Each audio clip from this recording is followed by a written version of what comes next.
ഒരാഴ്ച ചോറ് കഴിക്കാതിരുന്നാലോ 2 ദിവസം പഞ്ചസാര കഴിക്കാതിരുന്നാലോ പെട്ടെന്ന് നമ്മൾ പോയി തൂക്കം നോക്കും. തൂക്കം കുറഞ്ഞാൽ ഒരു ആശ്വാസം അല്ലെ?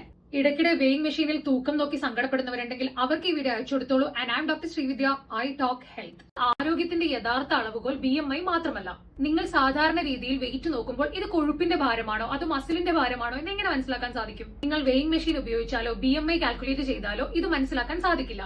അവിടെയാണ് WHO മുന്നോട്ട് വെക്കുന്ന വേസ്റ്റ് ഹിപ്പ് റേഷ്യോയുടെ പ്രാധാന്യം ഉണ്ടാവുന്നത്. നിങ്ങളുടെ വയറിൽ അടിഞ്ഞുകൂടുന്ന കൊഴുപ്പിനെയാണ് വിസറൽ ഫാറ്റ് എന്ന് പറയുന്നത്. ഈ കൊഴുപ്പാണ് പിന്നീട് നിങ്ങൾക്ക് പ്രമേഹവും ഹൃദയാരോഗ്യ പ്രശ്നങ്ങളും ഹൈ BP ഒക്കെ ഉണ്ടാക്കുന്നത്. വേസ്റ്റ് ഹിപ്പ് റേഷ്യോ അതായത് അരവണ്ണം അളക്കുന്നത് വളരെ ലളിതമായി വീട്ടിൽ തന്നെ ചെയ്യാൻ പറ്റുന്ന ഒരു കാര്യമാണ്. ആദ്യം ചിത്രത്തിൽ കാണുന്നത് പോലെ ഒരു മെഷറിംഗ് ടേപ്പ് ഉപയോഗിച്ച് നിങ്ങളുടെ പൊക്കിളിന് മുകളിലായുള്ള അരവണ്ണം അളക്കുക. ശേഷം ഇടുപ്പിന്റെ ഏറ്റവും വീതിയുള്ള ഭാഗവും അളക്കുക. പുരുഷന്മാരിൽ ഈ അനുപാതം 0.9 അതിൽ താഴെയോ ആയിരിക്കണം. സ്ത്രീകളിൽ 0.85 അതിൽ താഴെയോ ആയിരിക്കണം. ഈ അനുപാതത്തിൽ കൂടുമ്പോഴാണ് ആരോഗ്യ പ്രശ്നങ്ങൾ ഉണ്ടാവുന്നത്. അതുകൊണ്ട് ഇനി മുതൽ വെറും വെയിറ്റ് മാത്രം നോക്കാതെ മെഷറിംഗ് ടേപ്പ് ഉപയോഗിച്ച് നിങ്ങളുടെ അരവണ്ണം കൂടി ഒന്ന് അളന്നു നോക്കുക.